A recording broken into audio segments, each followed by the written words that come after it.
Ibu mohon dengan sangat untuk kalian mencatat hal-hal yang penting di buku kalian masing-masing supaya nanti ketika ulangan atau kuis kalian dapat belajar terlebih dahulu. Baik, kita akan mulai materi yang pertama yaitu mengenai teater.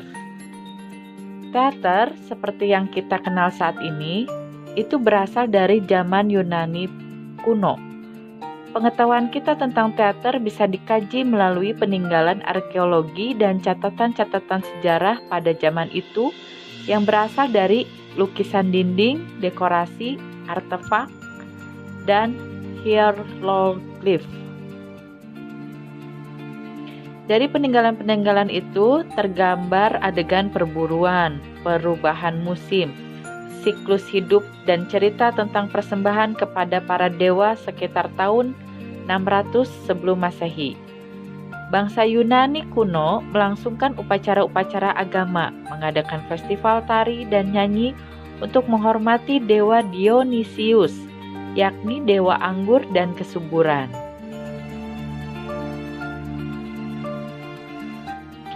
Nah, kata teater berasal dari bahasa Yunani kuno, yaitu teatron, yang berarti tempat atau gedung pertunjukan.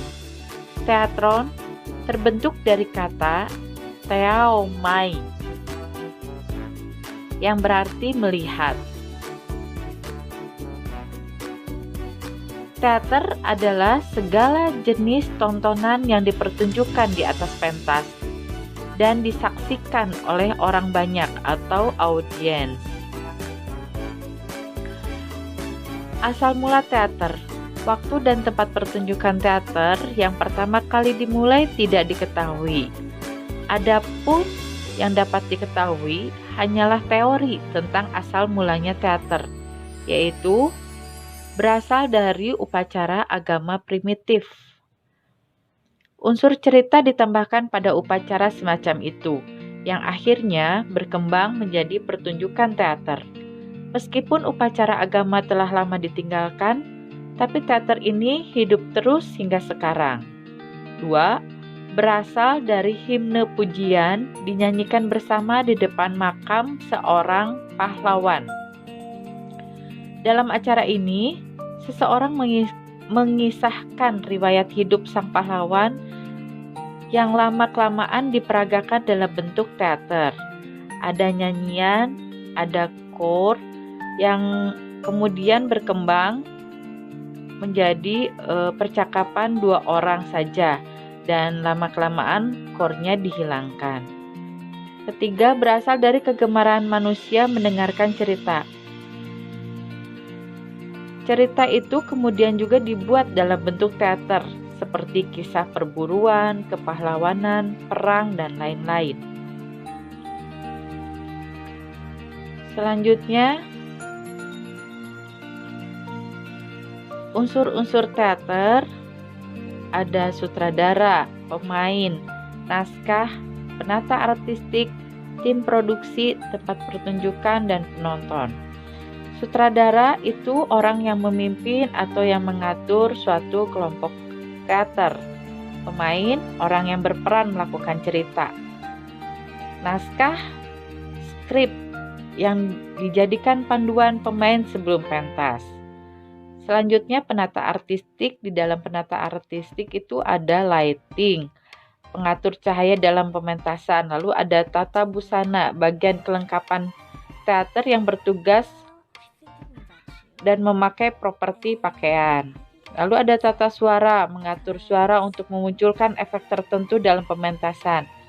Nah, sedangkan penata artistik juga berarti kelengkapan teater yang mengatur latar setiap adegan. Bisa juga dia yang mengatur tempat bagi pemain untuk melakukan cerita, settingnya saja. Kemudian ada tim produksi. Tim produksi berarti yang mengurus manajemen teater, pertunjukan, seperti yang mengurus marketingnya, promosinya, dan lain-lain. Selanjutnya tempat pertunjukan, di gedung kah, di tempat tertutup atau terbuka. Lalu ada penonton. Pertunjukan teater tidak akan terbentuk jika tidak ada penonton. Selanjutnya, drama. Banyak yang menyamakan drama dan teater. Tapi sebenarnya istilah teater sangat berbeda dengan drama. Kita akan melihat bagaimana perbedaannya. Kata drama berasal dari bahasa Yunani kuno, draumai, yang berarti bertindak atau berbuat. Nah,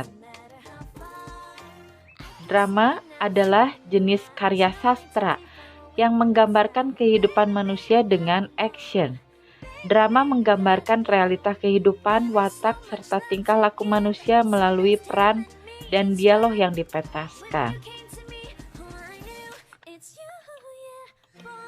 Teater berkaitan langsung dengan pertunjukan, sedangkan drama berkaitan dengan peran atau naskah cerita yang akan dipentaskan. Jadi, teater adalah visualisasi dari drama atau drama yang dipentaskan di atas panggung dan disaksikan oleh penonton. Dengan kata lain, drama merupakan bagian atau salah satu unsur dari teater. Nah, karena itu, penulis lakon menulis drama untuk dipentaskan. Ia menulis drama itu dengan membayangkan action dan ucapan para aktor di atas panggung.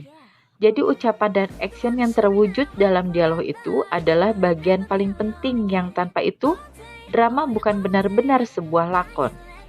Sebuah drama mewujudkan action, emosi, pemikiran, karakterisasi yang perlu digali dari dialog-dialog.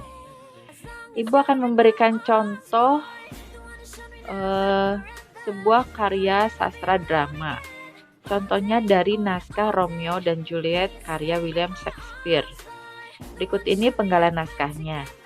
Nah, yang ada warna hijaunya itu berupa auto direction atau keterangan. Ibu akan bacakan dulu penggalan naskahnya. Pada zaman dahulu kala di kota Verona, Italia, hiduplah keluarga kaya yang bernama Capulet dan keluarga miskin yaitu Montaigu. Pada suatu malam, keluarga Capulet mengadakan pesta untuk ulang tahun Juliet dan Rosalind. Sepupu Juliet mengajak pacarnya Romeo. Semua menikmati pesta. Nah, yang ibu kasih warna kuning ini merupakan tokoh-tokoh dalam pementasan dalam naskah Romeo dan Juliet. Ada Paris, Juliet, Romeo, dan Rosalind. Juga ada dialog-dialognya yang merupakan dialog dari perkenalan pertama antara Romeo dan Juliet.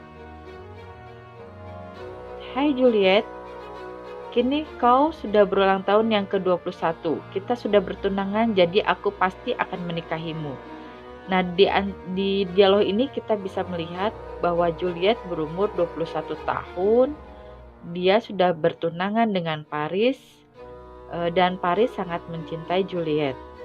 Lalu kemudian kata Juliet, Paris, perkenalan ini adalah keinginan keluargaku dan aku tak menginginkan ini.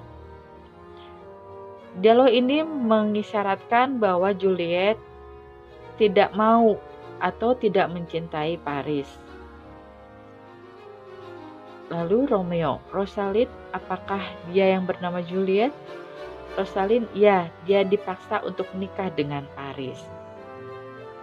Nah, jadi kalau karya drama atau naskah ini berupa dialog-dialog yang mengisyaratkan situasi, karakter, dan watak dari para pemainnya atau tokoh-tokohnya.